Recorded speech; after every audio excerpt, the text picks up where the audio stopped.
የፓሪስ ኦሎምፒክ የወርቅ ሜዳሊያ ባለቤቶቹ ትዕግስት አሰፋና ታምራት ቶላ የፊታችን መስከረም ወር ላይ በሚዘጋጀው የቶኪዮ ማራቶን ላይ የመሳተፍ እድላቸው ጠባብ እየሆነ የመጣ ይመስላል። የዓለም ሻምፒዮና ላይ የገጠማቸው ጉዳይም ይፋ ሆኗል።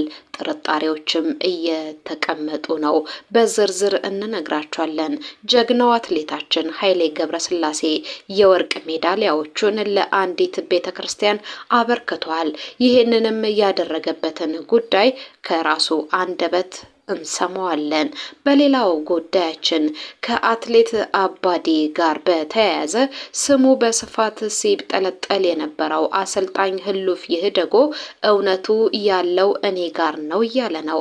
የህሉፍ እውነት ምን ይሆን የምንመለከተው ሌላኛው ጉዳያችን ነው። በሪዮ ማራቶን ውድድር ኢትዮጵያዊቷ አትሌት አሸናፊ ሆናለች። ስለዚህም ጉዳይ እንነግራችኋለን። ሁሉ ስፖርቶችን ላይክ፣ ሼር፣ ሰብስክራይብ እያደረጋችሁ ከኛ ጋር መሆን ትችላላችሁ። የደውል ምልክቷን ተጫኗት። ሁሌም የምንሰራቸውን ቪዲዮዎች በትኩሱ ታገኛላችሁ። ከዓለም ሻምፒዮና ዜናዎቻችን እንጀምራለን።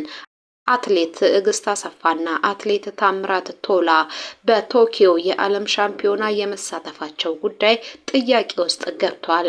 አትሌት ትዕግስት አሰፋ ከሀገር ይልቅ በበርሊን ማራቶን ለሪከርድ ትሩጥ የሚሉ ፍላጎቶችም መበርከታቸው ትዝብት ላይ እንድትወድቅ አድርጓታል። አትሌት ትዕግስት አሰፋ በበርሊን ማራቶን ለሪከርድ ልሩጥ የሚል ደብዳቤ ታስገባለች ወይ የሚለው አሁን አጓጊ ጥያቄ ነው። አትሌት በሪሁን ከሪከርድና ከጥቅም አስቀርቶ ለሀገር እንዲሮጥ ያደረገው ፌዴሬሽኑ በትዕግስት አሰፋ ዙሪያስ የሚወስነው ውሳኔ ምን ይሆን? ስፋት እንመለከተዋለን። የ2025 የቶኪዮ የዓለም ሻምፒዮና በማራቶን የወንድና የሴቶች ተሳታፊዎች ስም ዝርዝራቸው ቅዳሜ ይፋ ከተደረገ በኋላ ብዙዎችን እያወዛገበ ይገኛል። በዚህ መሰረት በወንዶቹ ታምራት ቶላ፣ አትሌት ደሬሳ ገለታ፣ አትሌት ታደሰ ታከለና በተጠባባቂነት አትሌት ሚልኪያስ መንገሻ ተይዘዋል። በሴቶቹ ማራቶን ደግሞ የዓለም ሻምፒዮና አማኔ በሪሶ በቀጥታ ተሳታፊ ትሆናለች። አትሌት ትዕግስት አሰፋ፣ አትሌት ሱቱሜ አሰፋና አትሌት የዓለም ዘርፍ የኋላው አሉ። በተጠባባቂነት ትዕግስት ከተማ በፌዴሬሽኑ መመረጣቸው ይታወቃል።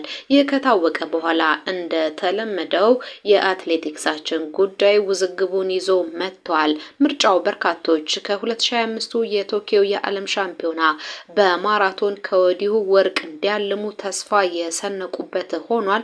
በተለይ የነ ትዕግስት አሰፋ ብቃት ይህንን ያደርጋል ተብሎ ተስፋ ተጥሎበታል። የማራቶን አትሌቶች የኦሎምፒክ ምርጫን ተከትሎ በቀደመው አመራር ሲሰራ የነበረው ስህተት አሁንም ይፈጠራል ብለው ብዙዎች እየሰጉ ነው የሚገኙት። የኦሎምፒክ የብር ሜዳሊያ ባለቤቷ ትዕግስት አሰፋና የ2024 የፓሪስ ኦሎምፒክ የወርቅ ሜዳሊያ ባለቤት የሆነው ጀግናው አትሌታችን ታምራት ቶላ በ2025 የቶኪዮ የዓለም ሻምፒዮና ላይ የመሳተፋቸው ነገር ጥያቄ ውስጥ መግባቱ ደግሞ ለውዝግቡ አንደኛው ጉዳይ ነው። ከአሰልጣኞቻቸው አሊያም ከአትሌቶቹ በይፋ የተገለጸ ነገር ባይኖርም አትሌት ታምራት ቶላ በገጠመው ጉዳት ሕክምና እየተከታተለ ነው የሚገኘው። ትዕግስት አሰፋ ደግሞ በበርሊን ማራቶን ላይ የዓለም ሪከርድን ለመስበር ትሮጣለች። በዚህም ምክንያት የግል ውድድሮች ላይ ትኩረት ማድረግ ትፈልጋለች እየተባለ ነው የሚገኘው። በተለይ ለአሸናፊነት ከፍተኛ ግምት የተሰጣት የበርሊን እና የለንደን ማራቶን አሸናፊዋ ትዕግስት አሰፋ ሀገራዊ ውክልና ባለውና ከሴፕቴምበር 13 እስከ 21 በሚካሄደው የቶኪዮ የዓለም ሻምፒዮና ላይ ተካፍላ በፍጻሜው ዕለት ማለትም ሴፕቴምበር 21 በርሊን ላይ ለመሮጥ ስለማትችል አንድ አትሌት ሁለተኛ ማራቶንን ለመሮጥ ቢያንስ የ3 ወር ጊዜ መጠበቅ ግድ ስለሚለው ትዕግስት ይሄንን ከግምት ውስጥ አስገብታ የተሻለ ክብር የምታገኝበትን ሩጫ ትመርጣለች ተብሎ ይጠበቃል። ቴክኒክ ኮሚቴው የፌዴሬሽኑ አመራሮች ደግሞ እዚህ ላይ የሚያሳድሩት ጫና ምን ሊሆን እንደሚችል እየተገመተ ነው የሚገኘው። ከነዚህ ወገኖች በተጨማሪ አንዳንድ የቀደሙ አመራሮች ወደ አዲሱ አመራር ስልክ በመደወል ጭምር ልጅቷ ሮጣ ታሪክ ትስራበት ትጠቀምበት ማለት እጃቸውን እያስገቡ እንደሆነ እየተነገረ ነው የሚገኘው። በሌላ በኩል የዓለም ሻምፒዮናው አትሌት ታምራት ቶላም ከጉዳቱ አገግሞ ይሮጣል ወይ የሚለው ጥያቄ ስጋትን እየፈጠረ ነው የሚገኘው። የቶኪዮ የዓለም ሻምፒዮና ከተጠናቀቀ ከ2 ወራት በኋላ ኒውዮርክ ማራቶን አለ። በኒውዮርክ ማራቶን ላይም የመሳተፍ ፍላጎት አለው። የኒውዮርክ ማራቶን ኖቬምበር 2 ይካሄዳል። ታምራት በዓለም ሻምፒዮናው የሚሳተፍ ከሆነ ደግሞ ከ2 ወር በታች በሆነ ጊዜ ውስጥ ከጉዳቱ አገግሞ ለዳግም ውድድር የመብቃቱ ነገር አጠራጣሪ ሆኗል። ነገሮች ከላይ ያለውን መልክ የያዙ ከሆነ ኢትዮጵያ በእነዚህ ውድድሮች ላይ የወርቅ ሜዳሊያ የማምጣት እድሏ የተመነመነ መሆኑን ልብ እንላለን። አትሌት በሪሁ በፖርቹጋል ሊዝበን ግማሽ ማራቶን ላይ ሪከርድ ይሰብራል ተብሎ ተጠብቆ ነበረ።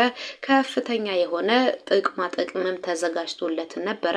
እሱ ግን ይሄንን ሁሉ በመተው በኢትዮጵያ በተሳተፈችበት በቻይና ናንጂንግ የብር ሜዳሊያ ለሀገሩ ማስገኘቱ ይታወቃል። ይህንን ያደረገው ደግሞ ለሀገሩ ባለው ክብርና ፍቅር እንደሆነ ይታወቃል።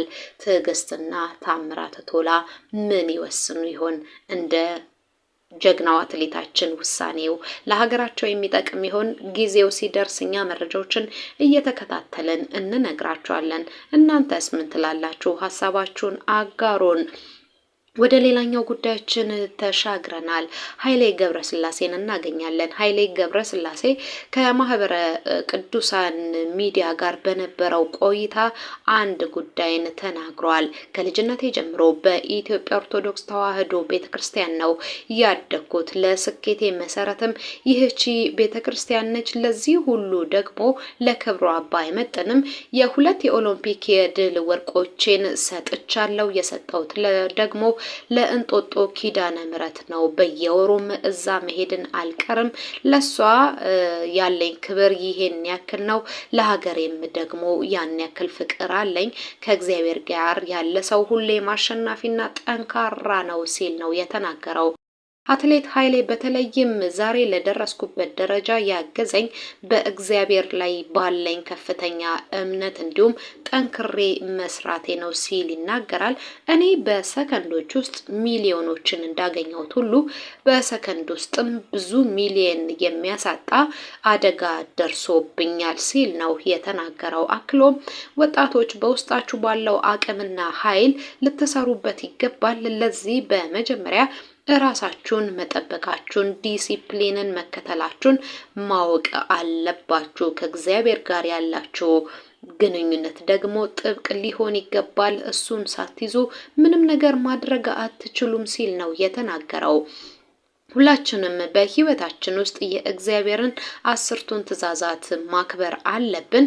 ለስኬታችን ለዓላማችን ዳር መድረስ እሱ ዋነኛው ጉዳይ ነው ሲል ነው የተናገረው። ለእንጦጦ ኪዳነ ምሕረት ልዩ ፍቅር ያለው ጀግናው አትሌታችን ኃይሌ ገብረስላሴ እናንተስ ምን ትላላችሁ? ኃይሌ በእርግጥም ጀግና ነው። ጀግንነቱን ደግሞ ወደ ጎን የሚያደርጉበትን ነገሮች አይከተልም። የመር ሰው ነው። ከዛ ውስጥ ደግሞ ሃይማኖቱ አንዱ ነው። ኃይሌ ጀግናችን ብለነዋል። ለኃይሌ ያላችሁን ፍቅር መግለጽ ትችላላችሁ። ወደ ሌላኛው መረጃችን አልፈናል። ሪዮ ብራዚል ማራቶን ተካሂዶ ነበረ። በዛ ውድድር ላይ ዝናሽ ጌታቸው ማሸነፍ ችላለች። ዝናሽ የገባችበት ሰዓት 2 ሰዓት ከ34 ደቂቃ ከ58 የሆነ ሰዓት ተመዝግቧል። በወንዶቹ በተካሄደው የግማሽ ማራቶን ውድድር ደግሞ ባየልኝ ተሻገር ውድድሩን በአንደኝነት አጠናቋል። ባየልኝ ውድድሩን ለማጠናቀቅ 1 ሰዓት ከ02 ደቂቃ ከ50 ሰከንድ ብቻ ነው የፈጀበት። ጀግኖች አትሌቶቻችን በሮጡባቸው ርቀቶች ሁሉ አሸናፊ መሆንን አስለምደውናል። ድል ከነሱ ጋር ስለሆነ እኛም ደስ ይለናል። መረጃዎቻችንን ቀጥለናል። ከህሉፍ ይደጉ ጋር በተያያዘ አንድ መረጃ ነው የምንነግራችሁ። የጀግናዋ አትሌታችን የጉዳፍ ጸጋይ ባለቤት እንደሆነ ይታወቃል። ትልልቅ አቅም ያላቸውን አትሌቶች በማሰልጠን ይታወቃል። ህሉፍ ይደጉ ከአትሌት አባዲ ጋር በተያያዘ ስሙ ሲጠቀስ ነበረ። ህሉፍ የሟቹ አትሌት የአባዲ አሰልጣኝ እንደነበረ ማናጀር እንደነበረም ይታወቃል። አባዲ በህይወት በነበረበት ጊዜ ሊከፈለው የሚገባ ገንዘብ እንዳልተከፈለው ይታወቃል። በዚህ ዙሪያ አንተ ምን ትላለህ ብሎ የኢትዮ ራነር ድረገጽ ባለቤት ጠይቆት ነበረ። አሰልጣኝ ህሉፍ እኔን አይመለከተኝም ብሏል። ነገር ግን እናንተ አሁን የምታደርጉትን ማጣራት መቀጠል ትችላላችሁ፣ እኔም ለዚህ ቀናይ አስተሳብ ነው ያለኝ ሲል ነው የተናገረው። እስከዛሬ ድረስ ግን የአባዲ ቤተሰቦች ችግር ላይ አሉ። ከዚህ ጋር በተያያዘ ህሉፍ ማድረግ የነበረበትን ነገር አላደረገም ሲሉ የሚወቅሱ ሰዎች አሉ። 30 ደቂቃን በፈጀው ይህ ቃለ መጠይቅ መሰረት አንዳንዶች ህሉፍ ላይ ጫናን ቢያበረቱም መረጃና ማስረጃ ይዘው መንቀሳቀስ አለባቸው ብለው የሚሞግቱ አሉ። ህሉፍ ግን ከደሙ ንጹህ ነኝ፣ እንደማንኛውም የአትሌቱ ቤተሰብ ይህንን አትሌት ለመደገፍም እኔም ሆንኩ ባለቤቴ ዝግጁ ነን ሲል ተናግሯል።